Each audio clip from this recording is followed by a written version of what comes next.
বাগদা বিধানসভা কেন্দ্রে এবার বিজেপির তরফ থেকে প্রার্থী করা হলো সোমা ঠাকুরকে, অর্থাৎ শান্তনু ঠাকুরের স্ত্রী সোমা ঠাকুরকে প্রার্থী করা হয়েছে। অন্যদিকে তৃণমূল কংগ্রেসের প্রার্থী আপনারা জানেন মধুপর্ণা ঠাকুর, অর্থাৎ ননদ বৌদির লড়াই এবার হতে চলেছে বাগদা বিধানসভা কেন্দ্রে।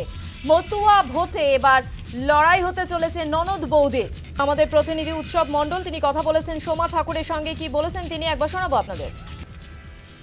উত্তর ২৪ পরগনার বাগদা কেন্দ্রে প্রার্থী ঘোষণা করেছে বিজেপি এবং সেখানে প্রার্থী করেছে বিজেপি কেন্দ্রীয় প্রতিমন্ত্রী শান্তনু ঠাকুরের পত্নী সোমা ঠাকুরকে। অন্যদিকে এই বাগদা কেন্দ্রেই প্রার্থী তৃণমূল কংগ্রেসের পক্ষ থেকে প্রার্থী করা হয়েছে মমতা ঠাকুরের কন্যা মধুপর্ণা ঠাকুরকে। অর্থাৎ বাগদা কেন্দ্রে এইবার বৌদি ননদের লড়াই দেখা যাচ্ছে। আমার সঙ্গে রয়েছেন সোমা ঠাকুর, আমি তার সঙ্গে কথা বলবো।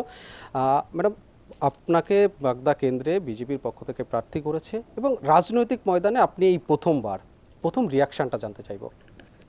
আমার খুব ভালো লাগছে, কেননা আমি এর আগে সরাসরি রাজনীতিতে ছিলাম না, কিন্তু আমার হাজবেন্ডের যখন নির্বাচন হয়েছিল তার পিছনে থেকে অনেক সহযোগিতা করেছি, অনেক ক্যাম্পেসিং করেছি এবং অনেক জায়গায় গিয়ে পৌঁছেছিলাম।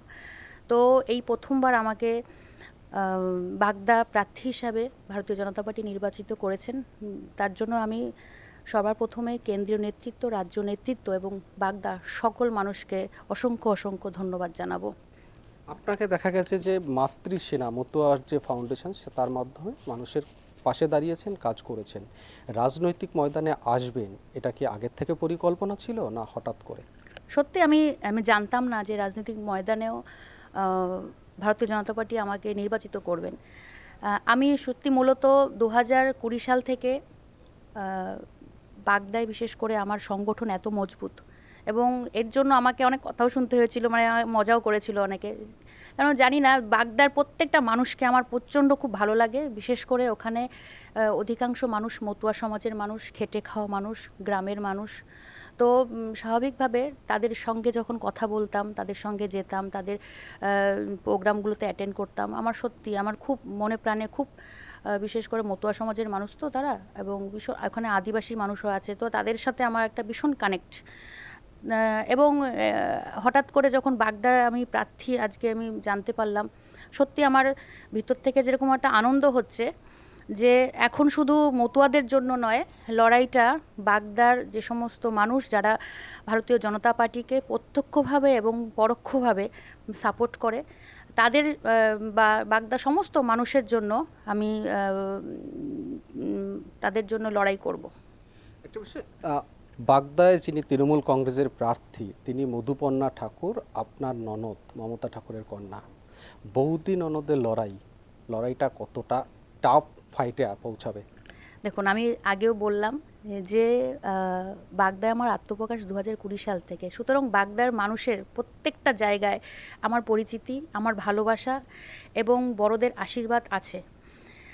এই কদিন আগেও আমি বাগদায় একটা আমার নিজের প্রোগ্রামেও আমি গিয়েছিলাম। সুতরাং আমি 100% আশাবাদী যে বাগদার মানুষরা ভারতীয় জনতা পার্টিকে, এবং একটা আমি উপলক্ষ তাদেরই ঘরের মেয়ে এবং মতুয়া সমাজের মা বলে পরিচিত, তো তারা আমাকে ভালোবাসবে, তাকে আশীর্বাদ করবে। বাগদার সকল মানুষের আশীর্বাদ প্রার্থনা করি যাতে আবার পুনরায় বাগদাকে বিপুল সংখ্যক ভোটে জয়যুক্ত করে ভারতীয় জনতা পার্টির হাতে তুলে দেওয়ার জন্য। অন্যদিকে তৃণমূল কংগ্রেসের প্রার্থী বাগদায় মধুপর্ণা ঠাকুর, অর্থাৎ ননদ বৌদির লড়াই হতে চলেছে।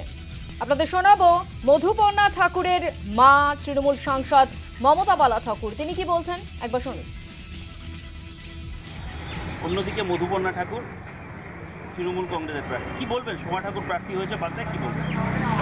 দেখুন, প্রার্থী বিজেপির থেকে যাকেই দিক, কিন্তু বাগদার মানুষ তাদের যে চিন্তা ভাবনা, তারা বাগদার মানুষ সেটা বুঝিয়ে দিচ্ছে। মধুপর্ণা ঠাকুরের যে 1.5 বছরে মানুষ আপন করে নিয়েছে, বাগদার মানুষ, বাগদার জনগণ, বাগদার মাননীয় মুখ্যমন্ত্রী মমতা বন্দ্যোপাধ্যায়ের যে উন্নয়ন মধুপর্ণার মাধ্যম দিয়ে যে ঢেলে দিয়েছে, বাগদার মানুষ সেটা জবাব দেবে। এবং বাগদার যে যারা বিজেপি করে তাদের মুখে মুখেই শোনা যাচ্ছে যে বহিরাগত আমরা মানি না, তার বাগদার মানুষে সেটা জানিয়ে দেবে। বাগদার বিজেপি যারা করে সেটা তারা তার জবাবটা দেবে। একদিকে মেয়ে আর একদিকে বৌমা, মানে ঠাকুর বাড়ির লড়াই হতে চলেছে বাগদায়, কি বলবেন এটা? দেখুন, লড়াই তো মাঠে ময়দানে হবে।